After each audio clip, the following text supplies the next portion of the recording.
Assalamu alaikum wa rahmatullah. Bismillah ar-Rahman ar-Rahim. Wassalatu wassalam ala Rasulillah amma ba'd. So now we're going to complete the last bit of Surah Al-Fatiha. And this last bit that we need to do is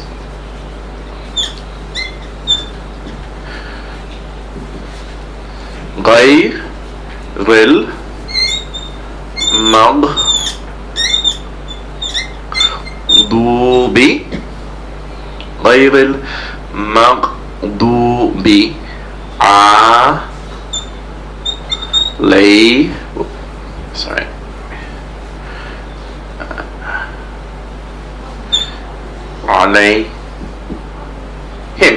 Okay, so let's do this bit first. Okay, so as we always do, we analyze each of the words. Okay, so these are actually some new principles we're going to learn today. Alright, so remember last week we learned some new verbs. Okay, just a quick reminder about last week before we just cover this new ayat today, is that we did iyyaka na'budu wa iyyaka nasta'in, and these were two verbs that we did. Verb root 1, which is na'budu, and nasta'in, which is verb root 10. Then we did ihdina, which is guide us, sirat al-mustaqim, the straight path, sirat al-ladhina, that which an'amta alayhim, and an'amta was the root 4 derivative.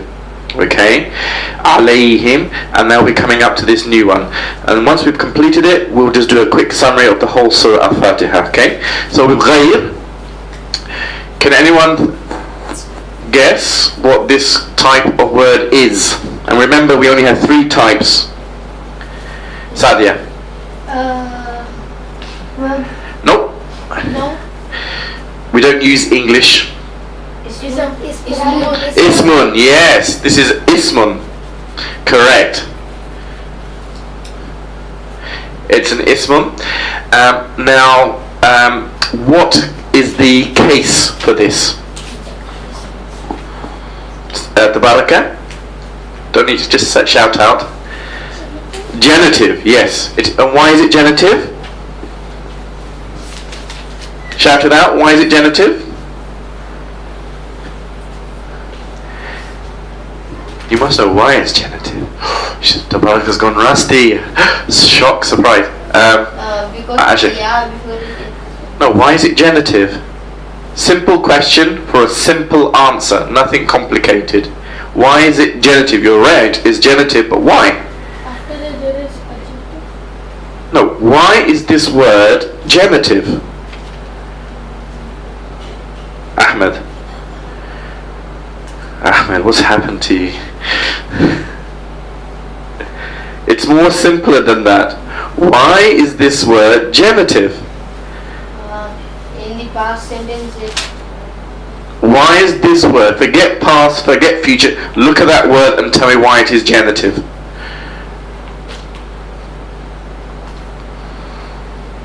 It's a really simple question that requires a really, really simple answer. Too complicated. Simpler than that. Why is this word genitive? because there is a ya which represents person. There's a what? Keep it simple. There's no ya there. Okay, there's the ya. Yeah, I know that. What's ya got to do with it? Simpler than that. Why is this word genitive? Okay.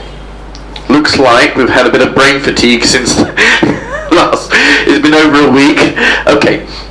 Ismun. How many case endings are there for ismun? 3. What are they? Nominative, accusative. Okay, so genitive, nominative, accusative. What makes an ismun genitive? Alright, what makes an ismun nominative? When we talk about cases, case ending, what are we talking about? When we say case ending, what bit of the word are we talking about when we say the last one? So we're talking about, in this noun, which you're correct, we're talking about this last letter, yeah? In the noun. It determines the case ending. So for the noun, which is the last word. So this is either it can be genitive, nominative, or accusative. So what has to happen to the last letter for it to be genitive, nominative, or accusative?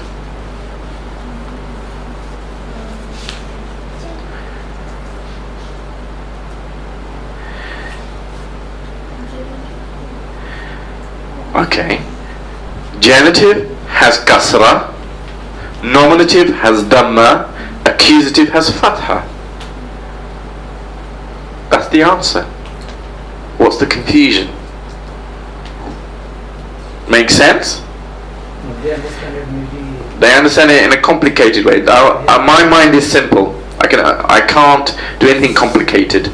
So my brain thinks very simply.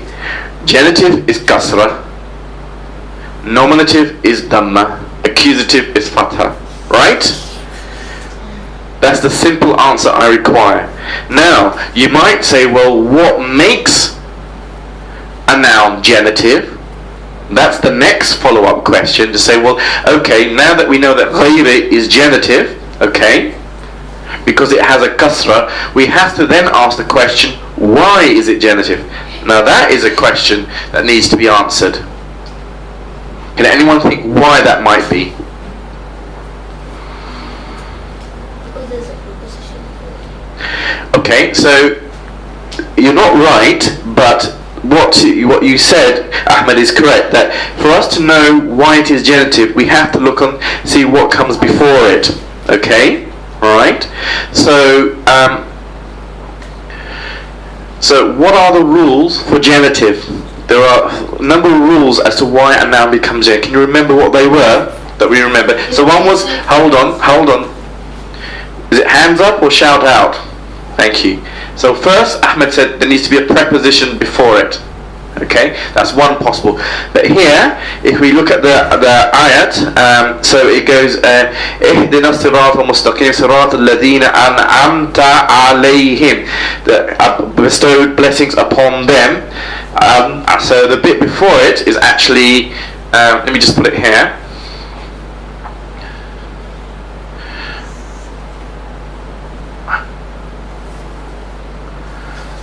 So it's an amta an'amta alayhim. Right? So this is the bit that comes before ghayri al-maghdoobi alayhim. Yeah? An'amta alayhim. Okay? So is there a preposition before ghayr? No? Okay, so it cannot be that. What were the other options we had?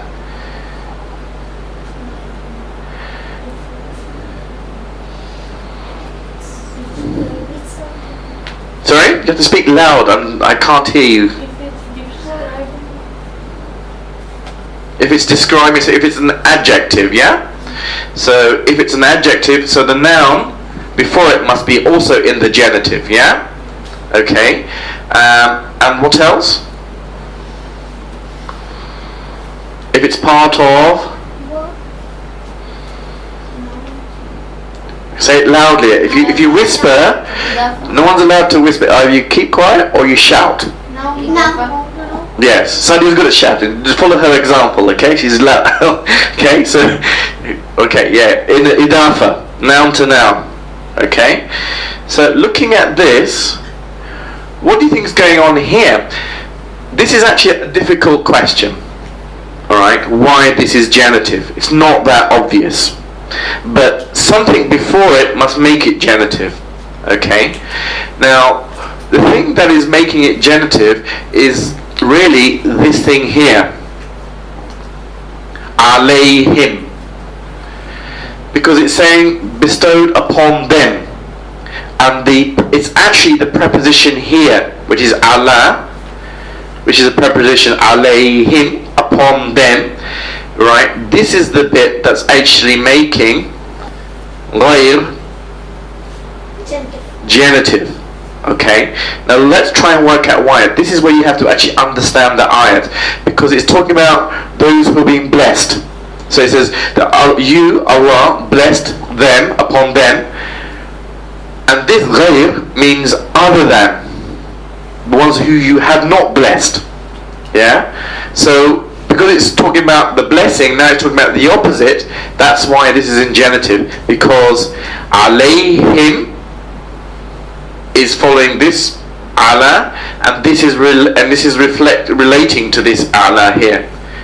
Do you understand? It's a bit difficult to understand. I don't expect you to know it 100%, but the key thing is it's not necessarily that important to know it's in genitive. Okay? Alright? But if you really want to work it out, that's what the scholars of Islam do. They think, well, why is it in genitive? So they have to look back and saying is that it's relating to that Allah is blessing a people. Right? But it's not blessing these people, ghayr. But it's relating to Allah upon them and not upon them. Yes? First group of people. Yes. And the same, not from the other group of people. Exactly. Two groups. It's two groups. So really that's a better way of explaining it. Thank you, Uncle Mustafa. That this Allah is really describing two groups. Alayhim and ghayr. So the ones who are being blessed, an'amta alayhim, upon them, and ghayr, and not those who have been blessed. So that's why this is in kasra, because of this Allah. Okay? So that's why it's in genitive. So, and it means other than or not or non. Yeah? Okay? Other than, not, or non. These are all meaning the same thing for ghayr. Okay? So we move on to the next thing, which it says ghayri al-maghdoobi. Now, here we come across an interesting word. Can anyone work out what type of word this is?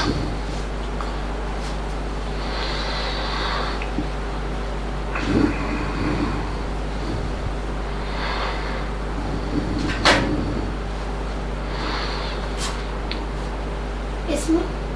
Why? Ahmed. Because it's a genitive. Yeah, it is a genitive actually. Yes, you're right. Well, because of this kasra here, maghdoobi, yeah? So what would that suggest? That might be a ismun, right? You're correct. This is also an ismun, yeah? So what can you say about these two words? It's ismu to ismu. Yes, ismun to idafa. So, and you can spot the idafa. You can say that this is noun 1 and this will be noun 2. And what's special about noun 2 in idafa? It should follow the same pattern before. It should follow the same pattern of the letter before. No. No, it has a fixed case. It has a fixed case and Yes, and Sadia? Definite. And definite. So it has two features, yeah? One is that it's genitive, and the second is that it has a definite article. Yeah? So that's what would make it 2. So it's other than or not of the something now. Not of the something now. Not of what? Yeah? Not of the maghdoobi. Not of al-maghdoobi. That's what it's saying. Not of al-maghdoobi. Now we have to try and work out what is maghdoobi. Alright? How did this construct come together? And we come to an interesting principle, a grammar principle. This, first of all, what do you think is the root letters? Maghdoobi. What do you think is the root letters? Arif? Me? No? Why? Tabaraka? Speak louder. Or don't speak at all. Alright, Ahmed? Yeah. No? Yeah. Ghain, Dor, and Ba. Very good. Now, this is the 3 root letters, okay? Now, if you wanted to make that into a verb, which you can, it is ghadiba. Ghadiba. which means, if you look in the dictionary, it means he became angered. Okay? To become angry. He became angry. Okay? He became angered or angry. Okay? Ghadiba. So if we just look at that basic verb, so it goes Ghadiba, he became angry. Ghadibu, they became angry. Ghadibta, you became angry. Ghadibtum, you all became angry. Ghadibtu, I became angry. Ghadibna, we became angry. Okay? That's in the verb root 1. Yeah?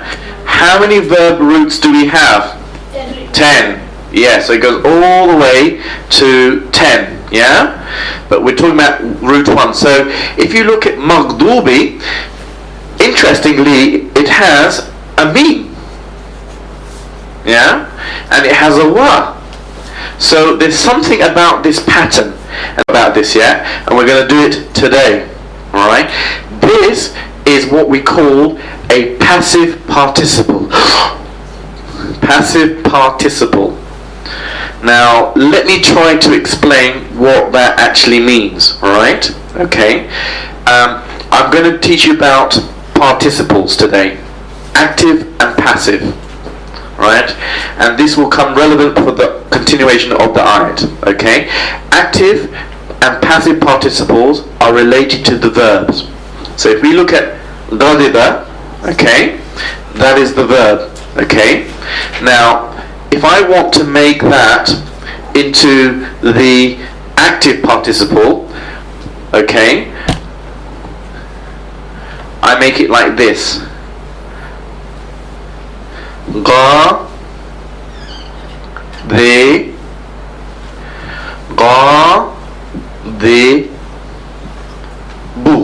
ghadibu, or ghadibun. Yeah, ghadibun. And what that means in the active participle, that means that it's the one who is angry, the angry one. Okay? Okay? The angry one. Yeah, Mustafa. Maybe they are not familiar with active or passive. Yeah, this is what I'm carrying. Just give me time and it will sink in. Okay? And if it doesn't sink in, it will sink in gradually as we go through many verbs. So just hear it out. Okay? And let me just see how far we get. The way we can remember this is, let's go back to fa'ala. Alright? So fa'ala is our basic root verb that we go for example. To make, that means he did, correct? He did. To make that into active participle, we say fa'ilun. Okay, which means doing or doer. Doing or doer. So it's an active thing. He is doing, or the doer. Alright? So if I were to do from kataba, which is he wrote, to katib, it means writing or writer. For daraba, he hit. To darib, he is the hitter or he is hitting. So it has two meanings. It can mean either the person, the hitter, the writer, the doer, or the verb, which is active, i.e. doing, writing, hitting. It has both meanings, and it depends on the context of the ayat which one we use. That is the active participle. Right? So the jalisun is the sitter, or he is sitting. So jalasa, he sit. Jalisun is the sitter, or he is sitting. So if you want to say he is sitting, you have to use jalisun. If you want to say he sat, jalis. Right? Okay? So you understand that this is what active participle means. it either means a person doing the act, yeah, and it has the ing in it, right? Okay, so writing, reading, singing, shouting, these are active participles. Or shouter is an active participle, the person doing it. Ahmed. What do you have to add for making it active participant? Fa'ilun. So you add the alif, ain becomes a kasra, and the lam you have turns to dhamma. Okay? So you see here, so from fa'ala to fa'ilun. So you add the alif, the kasra, and the dhamma. Fa'ilun. That makes it into the active participle. Okay? Ashik. If it's daraba, Yes. it will be daribun. Correct. Which means He is the hitter.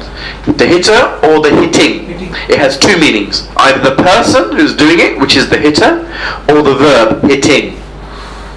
Same like fa'ilun. Doing or the doer. Yeah? The reader or the reading. Yeah? Okay? So that's why we have qari. The qari, a qari sab. Qari sab is the reciter or the person who recites. That's what qari means. It's active participle. Yeah? The reciting or the reciter. When we should use these? That's, we're seeing examples coming. Okay? Alright? So this is the active participle. Now, what we also have is the passive participle. Alright? So let's just think about this. So what we can say, so we use fa'il. Fa'il is the doer or the doing. The passive participle for fa'ala will be the one that is done to. Yeah? So let me use an example of daraba. Daraba, he hit. Darib is the hitter. Madroob is the passive participle of hit, which means the one who is hit. So if I wouldn't, but just for the sake of example, if I hit Arif, I'm the darib, I'm the hitter. He's the passive participle, madroob, because he's the one I've hit. Got it? So the one that receives the action, okay, is the passive participle. So the active participle is me, I'm the darib, and Arif, madroob, okay, because he's been whacked. Yeah? And that's the pattern that we have. It's called madroob, passive participle. So let me write that one down. So I'll use it for fa'il. So maf'ul.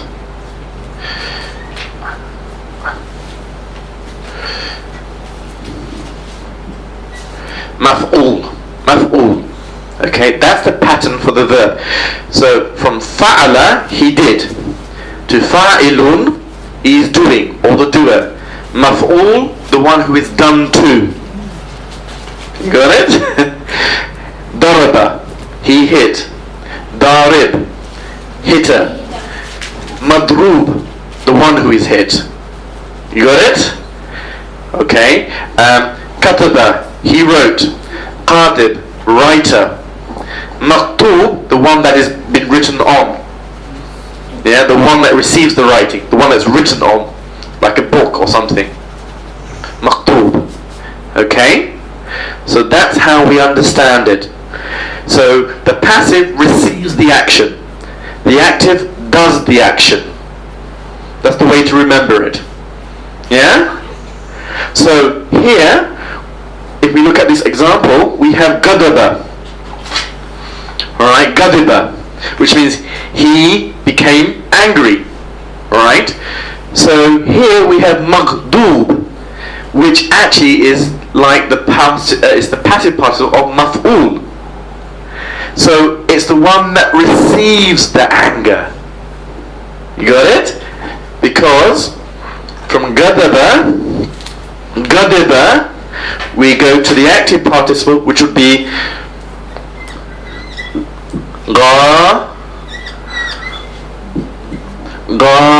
gadib. Okay? Gadibun.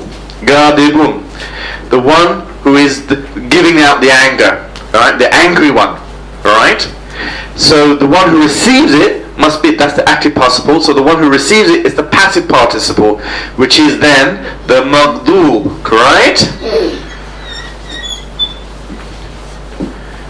Got it? Maghdoob. So you've got active participle, the one who is giving out that anger, and the passive participle, the one who's receiving the anger, the maghdoob. Mustafa? Can I ask? Yeah. Is it Nasir and Salima from the same thing? Yes. Nasir, Mansoor? Nasir is the helper, or the one who gives victory. Yeah, Mansoor is Mansur, yeah, the Mansur is the one who receives the help. and is it Salima and Salama and Muslim? That's a separate. I don't want to go there because that's on a different verb root. But Okay, no. we'll come to that. But you're right. So yes, you can see those actions. Yeah, very good examples. Okay, so you see that. So ghadib, the one who gives out the anger. Maghdoob, the one who receives the anger. So there you go. Ghayri al-maghdoob. So here you got an'amta. You are the one who bestows blessings upon them. Alayhim. Ghayri, except other than of the maghdoob, other than those who have received the anger upon them. Alayhim. Yeah, that's where the alayhim comes. Yeah. Then you've got the next bit. Can I move on, or do I need to repeat that again? We're there. It's a new concept, so you've done really well to just hang in there.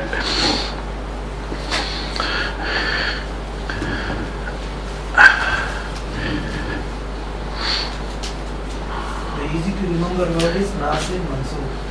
Both are names. Remember easily.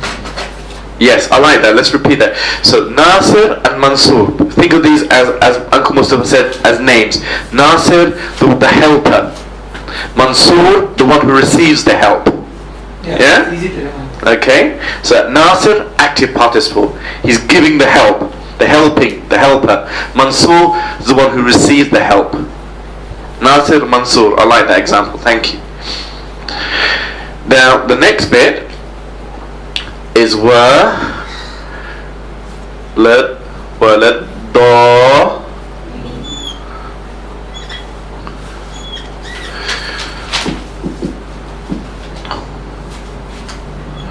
let da lean. Okay, so la. What is that? La. And no or not. Okay? In the concept it is not. So it's and not. Okay? Wala ad-dallin. Now let us analyze dallin. Alright? Now again, can you think perhaps what might be, I expect you to guess it because we haven't done this, what might be, first of all, what is it? Is it ismun? It is an ismun. Why do you say it's an ismun? Because of Because of? Very good. Excellent. And you're now looking for clues. You'd never seen this word before in terms of its meaning, but you're looking for clues as to what it can be. So you know, as a construct, definite article comes mainly with ismun. Yeah? So that's why you think, this must be ismun. So I really like that's an educated guess, and you're correct. So well done for that. So this bit gives you a clue that probably this is ismun. Yeah? And you're right, it is. So good guess. The other thing that gives it a little bit away is this lean bit. Now can anyone remember, we had covered this, what does that suggest? Lean at the end of this word. Al and lean. Ashik. No. How can it be a weak verb when it's an ismun? It's an ismun. How can it be a weak verb? It's nothing to do with verbs.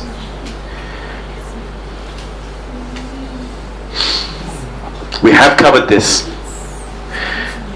Lesson number 1, I think. Yeah, lesson number 1. Okay. No. Okay. Muslim, Muslimun, or muslimin. Right? Okay, because remember, let us just cover this. We said for ismun there are 3 case endings, yeah? Did we not say that? Yeah? So for ismun, it can be either a dhamma, a kasra, or a fatha. Right? But in sound plurals, right? So let us use an example. So if we have Muslim, okay, Muslim, it can be either Muslimun, or Muslimin, or Musliman, depending on the sentence itself. Yeah, it has those 3 case endings, right? But if we make the plural of Muslim, it becomes Muslimun, right? Yeah? This is Muslimuna is in the nominative, and the 2 case endings for genitive and accusative is Muslimin.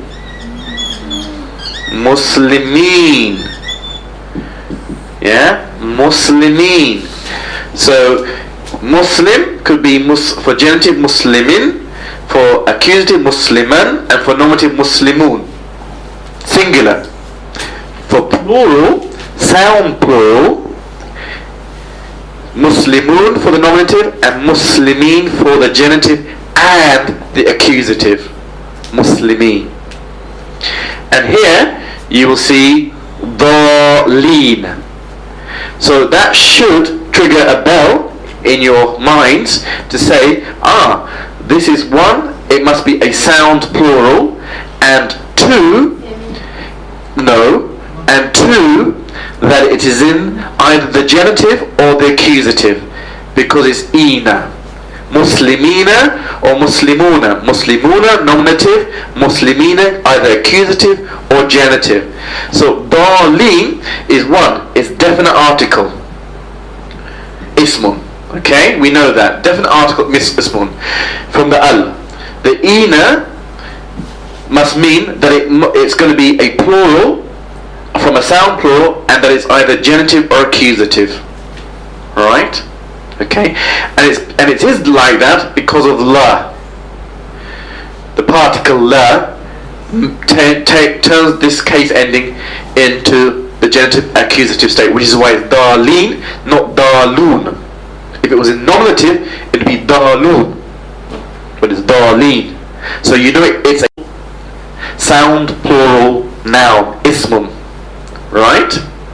Now the next step is, what's the noun? What's the roots? Okay? Are we all clear on that? Tabaraka.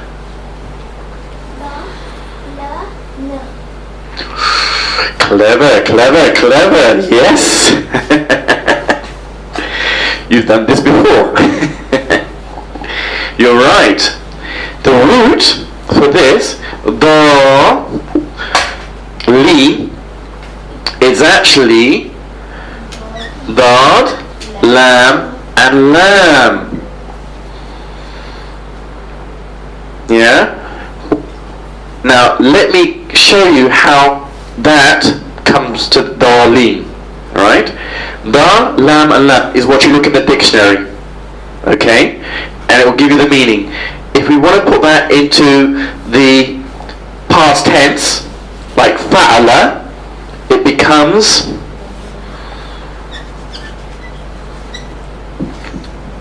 dalla.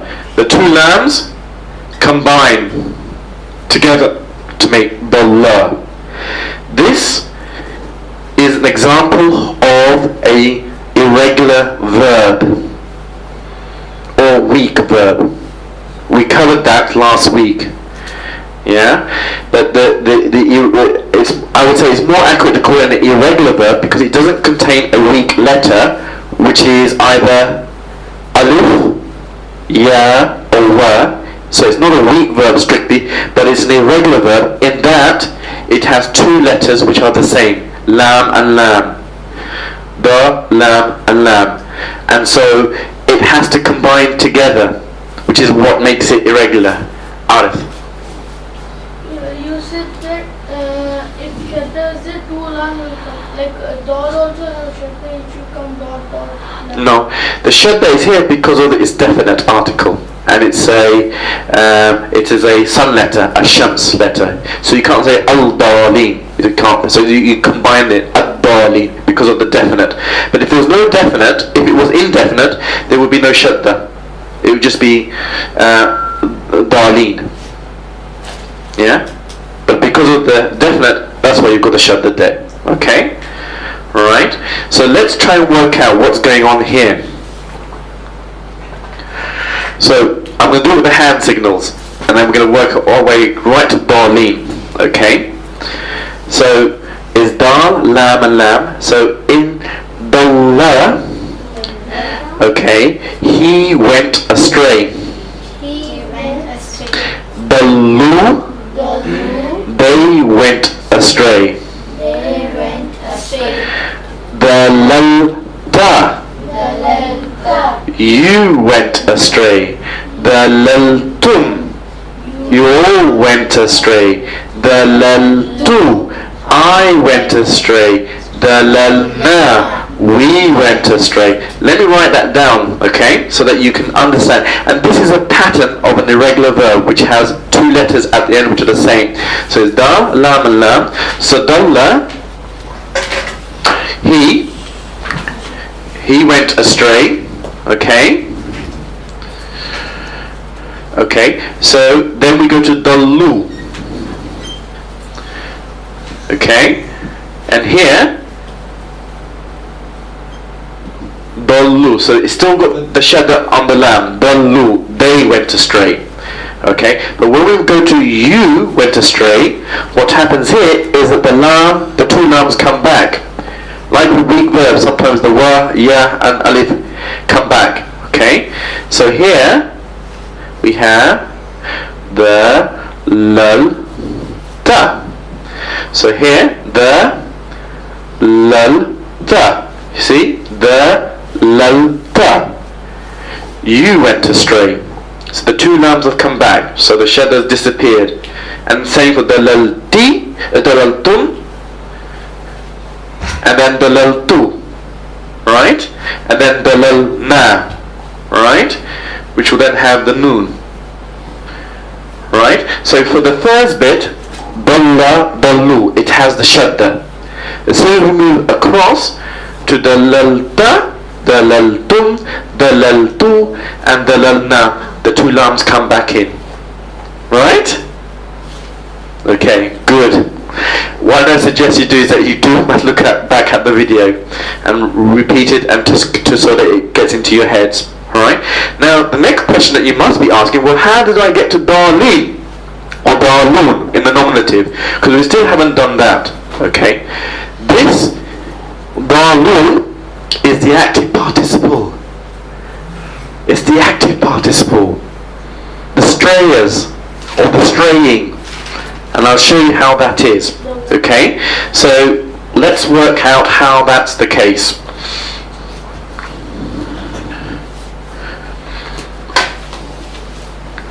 So if we go back again, we had fa'ala. Let's put fa'ala here. We always go back to our basic verb just to understand this. And let us put dalla here. Okay? So fa'ala and dalla. To make this into the active participle, what do we make it into? Shh. How do I make fa'ala into active participle? Fa'ilun. There's no shadda. I don't know who said that. Fa'ilun.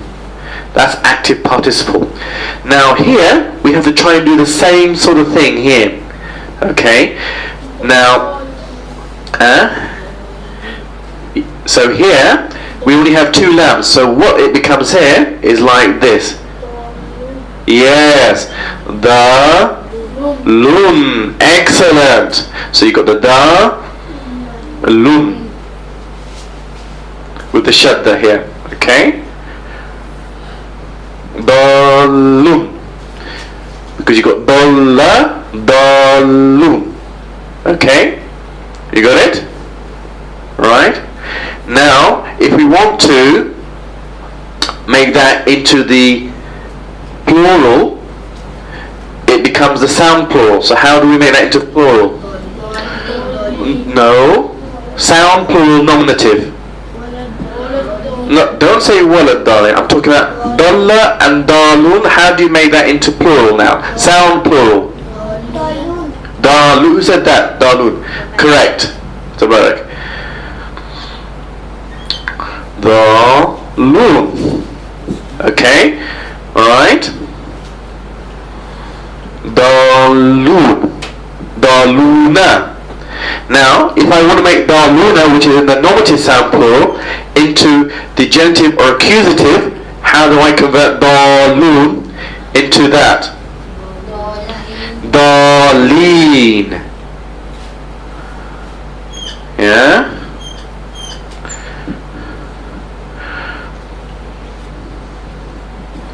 Dalin. Wal dalin. Okay?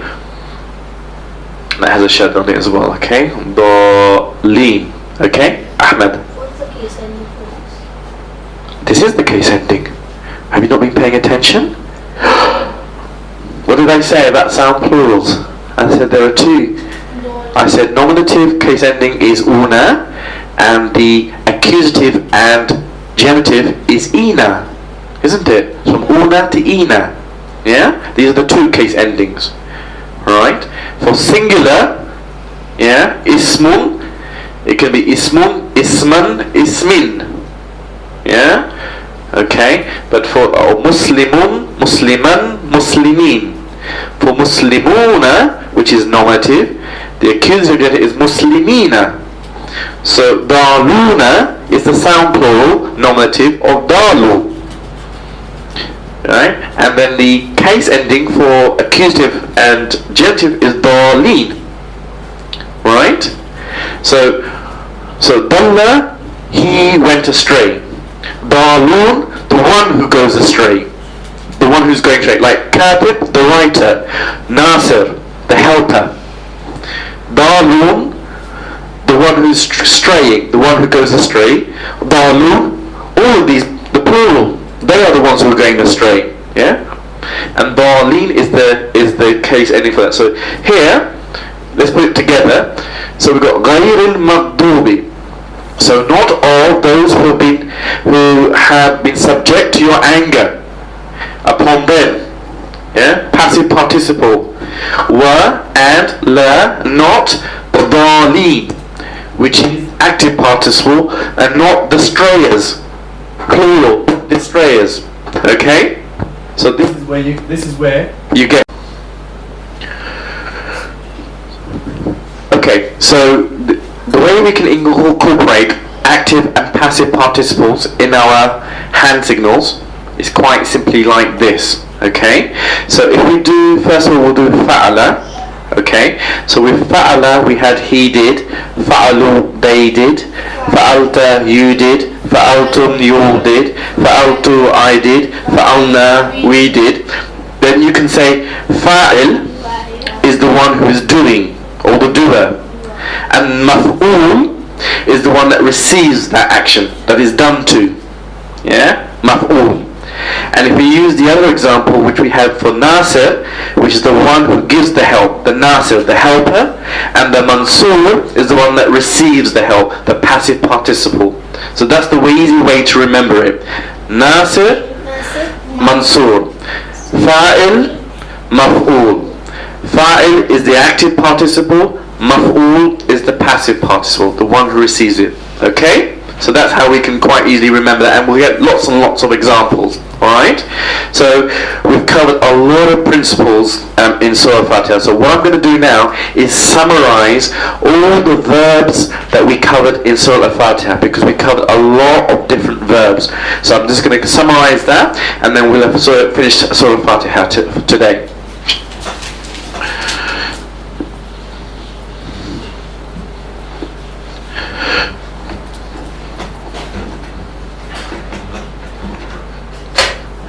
So let's go through the verbs that we've covered Okay, so we go Alhamdulillahi Rabbil Alameen Ar-Rahman Ar-Rahim Maliki Yawmiddin Iyaka Na'budu. So Na'budu was the first verb that we covered in Surah Fatiha. Na'budu. Na'budu. Okay, Iyaka Na'budu wa Iyaka Nasta'inu. That was the second verb. So this is first one. Nasta'inu.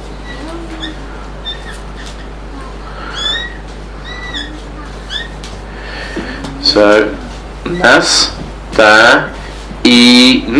So nasta'inu is our second verb that we covered. Alright? Nasta'inu. Then the third verb that we covered was ihdina.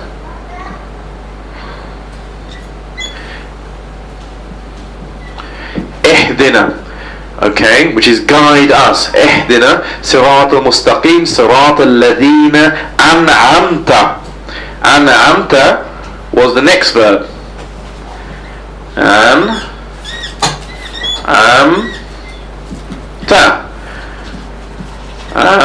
Amta. Okay? An'amta alayhim ghayri al-maghdoobi. So here I'm going to put maghdoobi.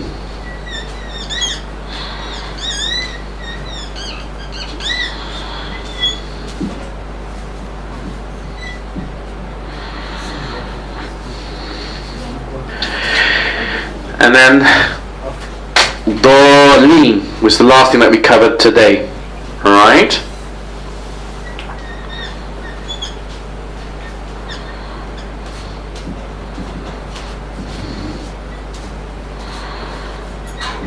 Daleen. Alright? So let's try and work out these verb principles. Okay? For Na'budu, we understood that this was the basic verb. Number one, verb root number one, the basic word, and that's the one that we've been doing a lot of time. We covered it in lesson 2, I believe, which is like fa'ala, jalasa, darada, abada. Okay, and then we understood that this is the basic verb, and that this na'budu must make it into the perfect tense when we did tenses. So from abada to ya'budu, fa'ala to yaf'alu. Okay, and here is na'budu, so we know that as being this signal here, na'budu. So we are worshipping. So we understood that as the present tense. Okay, so that was pretty straightforward. Then our second verb that we covered in Surah Fatiha was nasta'inu. Okay, now this is time to listen. Okay, I'm going to say on your hands up. Okay, so nasta'inu, as Ashik said, is actually the 10th root, and the thing that makes it 10th root is nasta, or more specifically ista. Okay, ista. Alright, okay, so here ista'ana is he sought help. Yasta'inu, he is seeking help. To nasta'inu. So ista is the bit, right, that makes it the 10th root. And we understood that ana is he helped, but the ista that adds to the ana makes it to mean to seek help. And we used the example that Mustafa told us last time, which is like astaghfiru, astaghfirullah. So seek forgiveness, asta or ista. So istaghfara is to seek forgiveness. Yastaghfiru, he is seeking forgiveness. Nastaghfiru, we are seeking forgiveness. Astaghfiru, I am seeking forgiveness. Astaghfiru. Okay? Again, it's the seeking bit. Right? So you can remember that. So nasta'inu is that we are seeking help. Alright? Okay? The second thing that we learnt about this particular verb is that it's also a weak verb. Right? So abada, fa'ala, jalasa are all standard verbs. But in nasta'inu, this is actually the 10th derivative of a weak verb. And the weak verb is actually this. It's a, wa, na. Okay, wa na. Okay, these are the three letters. Alright? And what we understood that weak verbs, the weak letters within them, which is wa, ya or alif, sometimes disappear. So we look up awana in the dictionary. If we want to go to past tense, the wa disappears. It changes to an alif. Ana. So wa takes over, the alif takes over the wa to ana. Okay? Right? And so and then when we go to present tense, ya'inu. So from ana alif to ya'inu. So here, ana, he helped. To the present tense, ya'inu. So here, ya'inu. So he's helped. So the ya is narrowed there. So first the root was wa to alif, ana to ya'inu. And the clue that we said is that what comes before it. Because there is a fatha on the ayn, so therefore the weak letter must most likely be an alif, ana. And because in the ya'inu the ayn has a kasra, it's most likely that this alif will change to a ya, ya'inu. Okay, so this was the typical pattern that we understood. Okay, and there are many weak letters, weak verbs like that. Ana, ala, and kana. These are all very commonly used in the Quran. Okay, so that was the example for nasta'inu. One is the 10th root and it's a weak verb. The third one was ihdina. Right? And in ihdina we understood the principle of the imperative, the commandment, right? And we understood that from our pattern, from fa'ala, so fa'ala to yaf'alu to taf'alu to af'alu to naf'alu to if'al. And if'alu, so if'al meaning do, if'alu you all do, commandment, do. Okay, and so this was of that. Okay, and we understood that ihdina was a composition of two words. Ihdi being the imperative for guide, right, and na being the attached pronoun, guide us. Yeah, that's why it's ihdina. The root of this is ha, dal, and ya, right? But we know that hadiya, okay, the ya bit is the weak letter, and in the imperative the ya disappears. So you don't go ihdi, you go ihdi. Right? Because in weak letters they sometimes disappear, and in this case it has disappeared. So it's ihdina, so it's imperative. So we understood about the imperative. Okay? Ihdina or if'al or if'alu. Then the next verb that we learnt in Surah Fatiha was an'amta. This was the verb derivative number 4. Alright? So far we learnt number 1, the easy one that we've been doing. Then we did number 10 for nasta'inu. And this one is the 4th one, an'amta. And it comes from the basic root. If you take fa'ala to af'ala. Af'ala to af'ala. Okay, so let's just work this one through again. So here you got fa'ala, basic root number 1. To make it into the 4th root, you add an alif. Af'ala. Af'ala makes it into the 4th root. Okay, now if we were to then replace that with na'ima. Na-i-ma. So na-i-ma. Okay, which means he is blessed. Okay, he is blessed. Okay, na'ima, he is blessed. An'amta, or an'ama. Let's do an'ama first. An'ama. Right? If this na'ima means he is blessed, there's a the meaning, there's a similarity in the meaning, but a slight change. Right? Like with ista, it means seeking something. Right? Seeking to do something, asking. with an'ama, with the alif, it means that somebody is bestowed, is giving blessing. So one is he is blessed, 4 is he is giving blessing. So he gave blessing, an'ama, he gave blessing to somebody. Right? You got it? An'ama. So he gave blessing. An'amu, they gave blessing. An'amta, you gave blessing. An'amtu, you all gave blessing. An'amtu, I gave blessing. An'amna, we gave blessing. In Surah Fatiha is An'amta because it's Allah, you gave blessing. An'amta alayhim, you gave blessings upon them who are on the Sirat al-Mustaqim. Yeah? So now you know the 4th, An'amta. Now the 5th and 6th verb that you came from is maghdoobi and dalin. And today that's what you've learned. Active participle and passive participle. And as Mustafa said, is that we use Nasir, the one who gives, Nasir, the one who helps, the helper, and Mansur, the one who receives the help. Okay? Alright? And in this situation for maghdoobi, Ghadib is the one who is giving anger, the angry one.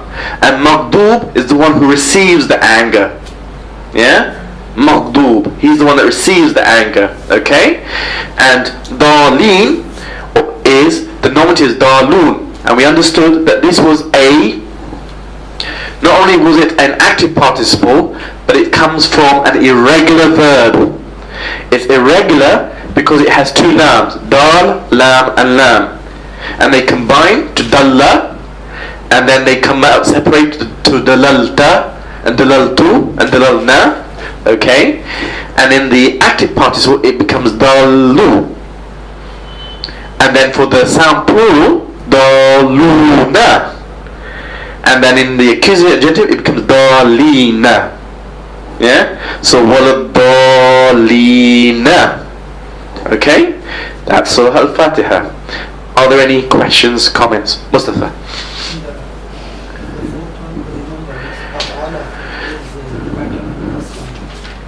Yes. We can do that one, but let's go to aslama, which means